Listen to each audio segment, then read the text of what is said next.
Hello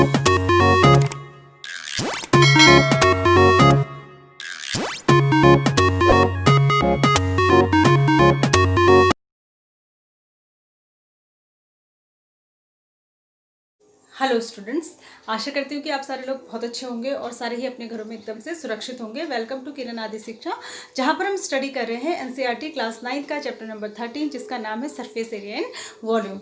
इसकी 3 exercises हम successfully complete कर चुके हैं। 4th एक्सरसाइज रनिंग है, जो कि सरफेस एरिया ऑफ स्फीयर से रिलेटेड है। और इससे पहले की जो 3 एक्सरसाइजेस थी वो क्यूबॉइड और क्यूबॉइड, राइट सर्कुलर कोन और राइट सर्कुलर सिलेंडर के सरफेस एरिया से रिलेटेड थी। वहाँ पर हमने बहुत सारे फॉर्मूलाज भी डिस्कस किए हैं जो कि इस चैप्टर से रिलेटेड थे।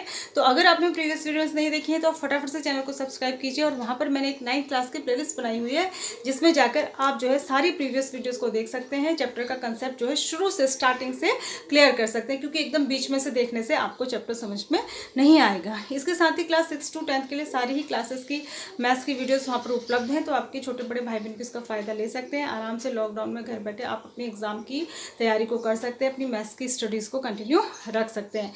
वैसे भी ये लॉकडाउन पीरियड है और इसमें बहुत सारे बच्चे जो एकदम से ट्यूशन वगैरह पे डिपेंड करते हैं, कि जिनके घर में पेरेंट्स इतने मैथ्स बताने के लिए इतने एजुकेटेड नहीं हैं, तो ट्यूशन्स वगैरह आजकल है नहीं। और है भी तो आजकल बहुत सारे लोगों की नौकरियां चली गई हैं, कोरोना चल रहा है, तो बहुत सारे बच्चे अफोर्ड भी नहीं कर सकते। तो मैं चाहूँगी कि अगर आपको लगता है कि आपको जो मैं पढ़ा रही हूँ समझ में आता है, तो आप इसको अपने फ्रेंड्स के साथ भी शेयर कर सकते हैं, जिससे कि मुफ्त में वो इसका फ़ायदा ले सके। इसके लिए उनको कोई पैसे तो खर्च करने की ज़रूरत है नहीं, तो उनकी भी हेल्प हो जाएगी। तो आप इसको शेयर भी कर सकते हैं। तो हम शुरू करते हैं। क्वेश्चन नंबर 6 है, 13.4 का क्वेश्चन नंबर 6। 5 क्वेश्चंस मैं बता चुकी थी। तो ये कह रहा है फाइंड द रेडियस, और इस तरीके का क्वेश्चन भी पूछा जाता है। ये 2012 और 2017 में सीबीएसई में पूछा गया है। Find the radius of a sphere whose surface area is this. ठीक है, रेडियस फाइंड करनी है। फाइंड द रेडियस, इसमें 2 पार्ट है, एक मैं बता देती हूँ। ठीक है, फाइंड द रेडियस, और नहीं सॉरी 2 पार्ट नहीं है, एक ही है। और इसमें सरफेस एरिया दिया है। ठीक है, सरफेस एरिया दिया है, सरफेस एरिया ऑफ स्फीयर।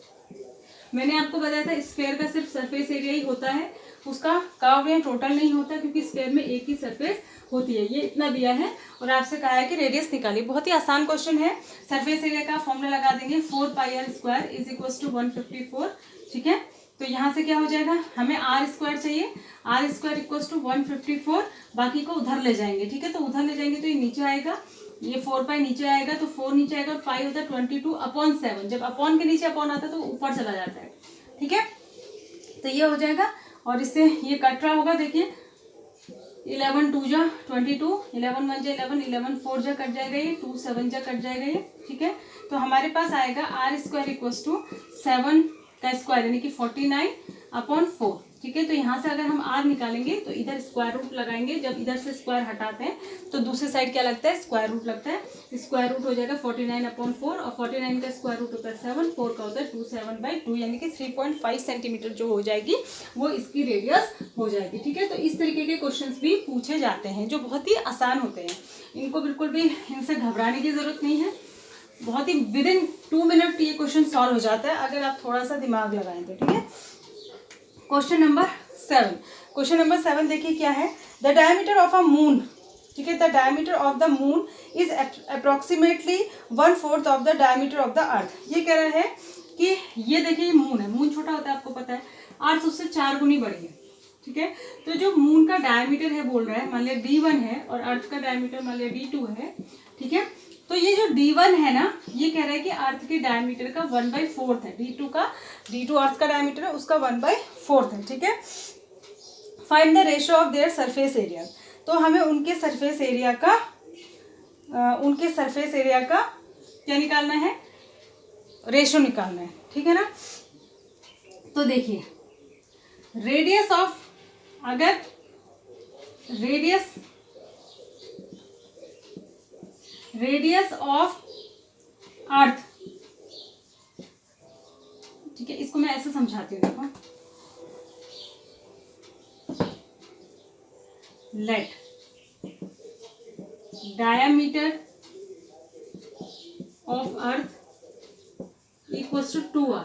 ठीक है, अगर डायमीटर ऑफ अर्थ 2r है तो डायमीटर ऑफ मून कितना हो जाएगा, ये हो जाएगा 2r का बाई 4, ठीक है, ये कह रहा है कि बाई 4 है। अब रेडियस ऑफ अर्थ क्या होगी, रेडियस ऑफ अर्थ क्या होगी, रेडियस ऑफ अर्थ क्या होगी, डायमीटर की आधी यानी कि 2r की आधी यानी कि r, ठीक है। और रेडियस ऑफ मून क्या होगी, रेडियस ऑफ मून हो जाएगी जो मून का डायमीटर है उसकी आधी यानी 2r/4 था, इसका आधा, तो ये नीचे 2 इसके साथ ही मल्टीप्लाई हो जाएगा यानी कि r/4, ठीक है, क्या हो जाएगी r/4। इतना समझ में आ गया।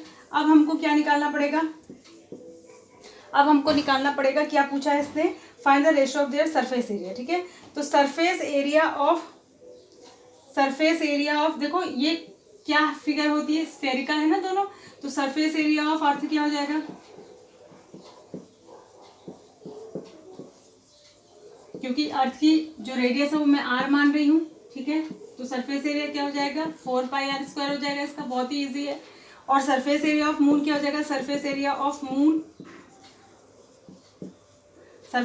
मून क्या हो जाएगा, ये भी जो है 4πr² ही होगा, 4π, लेकिन इसका r क्या है, इसका r/4 है, r/4 का स्क्वायर हो जाएगा, तो ये हो जाएगा 4πr² r², 4 का स्क्वायर 4 जा 60, ठीक है। अब इनके सरफेस एरिया का हमको क्या निकालना है, रेशो, क्या निकालना है, रेशो, ठीक है। इसको थोड़ा सा और सॉल्व कर लीजिए, 4 से कट जाएगा, तो ये हो जाएगा पाई, चलिए ऐसे भी हम छोड़ सकते हैं, ऐसे ही रहने लीजिए, ठीक है। अब रेशो क्या हो जाएगा, मून का निकालना है, मून के सरफेस एरिया का अर्थ के सरफेस एरिया से निकालना है अगर, तो मून का ऊपर रख दीजिए यानी कि 4πr²/16 ऊपर रखेंगे और इसके नीचे अर्थ का रखेंगे, अर्थ का क्या है 4πr², ठीक है। तो ये हो जाएगा 4πr² ओवर, ये 16 के साथ ही मल्टीप्लाई हो जाएगा, अपॉन के नीचे जब अपॉन होगा तो इसके साथ ही मल्टीप्लाई हो जाएगा, तो ये कट जाएगा, 4π से 4π पूरा ही कट गया, तो ये बचेगा 1/16 और इसको लिखेंगे 1/16, रेशो में ऐसे लिखते हैं, ठीक है। तो ये हो जाएगा, रेशो क्या आएगा 1/16।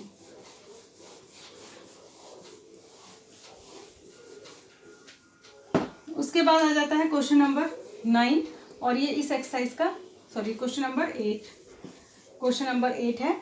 अ हेमिस्फेरिकल बाउल, अब देखिए बाउल है, हेमिस्फेरिकल होता है, ठीक है, आधे गोले की तरह, is made of a steel 0.25 centimetre thick, जिस स्टील का वो बना है उस स्टील की कुछ मोटाई भी है, ठीक है, कितनी मोटाई है, कटोरा जिस स्टील का बना है 0.25, ठीक है, सेंटीमीटर, ठीक। The inner radius of the bowl is 5 centimetre, inner radius of bowl equals to 5 centimetre, ठीक है, inner radius of the bowl is 5 centimetre, अंदर की रेडियस जो है यानी कि अगर ये सेंटर है तो यहाँ से यहाँ तक ये 5 सेंटीमीटर है, ठीक है ना।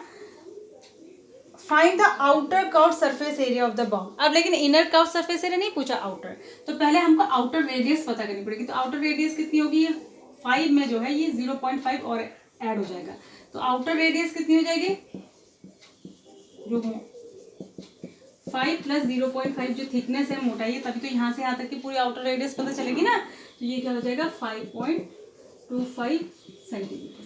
तो अब आउटर का सरफेस एरिया क्या हो जाएगा, ये तो आपको पता ही है 2πr² होता है, बाउल है तो यहाँ बीच में तो कुछ नहीं है, खाली बाहर की सरफेस है और वो 2πr² होता है, ठीक है। तो ये हो जाएगा 2 × 22/7 और r कितना है 5.25 × 5.25, ठीक है।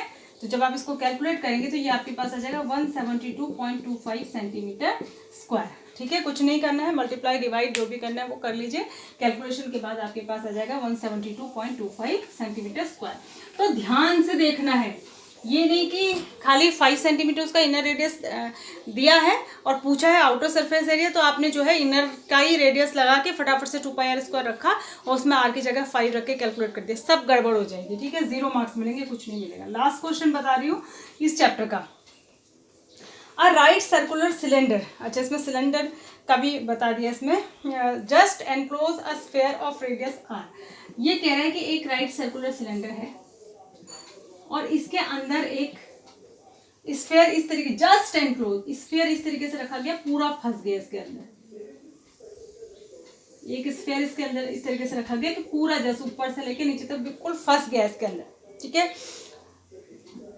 रेडियस आर, ये जो स्फेयर है इसका रेडियस आर है, ठीक है। A right circular cylinder is just enclose a sphere r. तो इसका मतलब क्या हुआ कि जो इसका डायमीटर होगा वो 2r होगा और 2r जो होगी वो इसकी हाइट हो जाएगी, ठीक है। कि जस्ट एनक्लोज्ड है ना, जस्ट बिल्कुल फंसा हुआ है ऊपर से सरफेस से नीचे तक। तो जितनी इसका डायमीटर होगा ना स्फेयर का, उतना ही जो ये जो सिलेंडर है इसकी हाइट हो जाएगी, ठीक है। तो हम इसमें निकालना क्या, surface area of the sphere. पहला क्या निकालना है, surface area of the sphere. तो सरफेस ये तो कुछ भी नहीं है, खाली फॉर्मूले के फॉर्म में करना है। तो सरफेस एरिया ऑफ स्फेयर तो सीधे कितना हो जाएगा, 4πr², ठीक है। उसके बाद कह रहा है second, curve surface area of the cylinder, curve surface area of cylinder, ठीक है। अब जितनी, जब ये जस्ट पूरा फंसा हुआ है तो यानी कि जितनी रेडियस इसकी थी उतनी रेडियस ये भी होगी, आर भी। सिलेंड्रिकल पार्ट की भी, नीचे जो सर्कुलर पार्ट है सिलेंडर का भी, जो सर्कुलर नीचे से पार्ट होता है बेस, उसकी भी रेडियस आर ही होगी। तो सिलेंडर का होता क्या है, 2πrh होता है ना कर्व सरफेस एरिया। तो आप क्या करेंगे, यहाँ देखो 2π आर की जगह तो आर रखना ही है, एच की जगह 2r रखना है, ठीक है। तो ये r इंटू r² हो जाएगा, 2 इंटू 2 4 हो जाएगा, तो ये हो जाएगा 4πr², ये भी हो जाएगा। Curve surface area of the cylinder भी 4πr² हो जाएगा, क्योंकि सिलेंडर के बेस की रेडियस भी आ रही है और सिलेंडर की जो हाइट है वो 2r के बराबर होगी। जितना अंदर गोला जो फंसा हुआ है उसका जितना डायमीटर होगा उतना ही सिलेंडर का हाइट भी होगा, ठीक है। उसके बाद है ratio of the areas obtain in first and 2। दोनों पार्ट में जो एरिया आया, फर्स्ट पार्ट में एरिया आया ये सरफेस एरिया ऑफ स्फीयर और सेकंड पार्ट में एरिया आया ये, तो इन दोनों का रेशो निकालोगे तो दोनों बराबर ही है, तो रेशो क्या हो जाएगा, रेशो हो जाएगा 1:1। कितनी देर लगी इसको सॉल्व करने, मुश्किल से 2-4 मिनट, और हम देख के क्वेश्चन को घबरा जाते, पता नहीं क्या पूछ लिया, ठीक है। तो ऐसा नहीं है, कंसेप्ट को समझ के करेंगे तो आपको सारे ही क्वेश्चन बहुत ईजी लगेंगे, क्वेश्चन को करने में बहुत ही मज़ा आपको आएगा, ठीक है। तो आप इस वीडियो को बहुत अच्छी तरीके से देखें, इन क्वेश्चन को बार बार प्रैक्टिस करिए। एग्जाम में ये चैप्टर पूछा जाता है और बहुत अच्छे मार्क्स का पूछा जाता है, बड़े क्वेश्चन आते हैं इस चैप्टर से 4-5 नंबर के, तो इसको बिल्कुल भी छोड़ना नहीं है, अच्छे से करना है, ठीक है। तब तक अपना ध्यान रखिए, सुरक्षित रहिए। Thanks for watching, God bless you.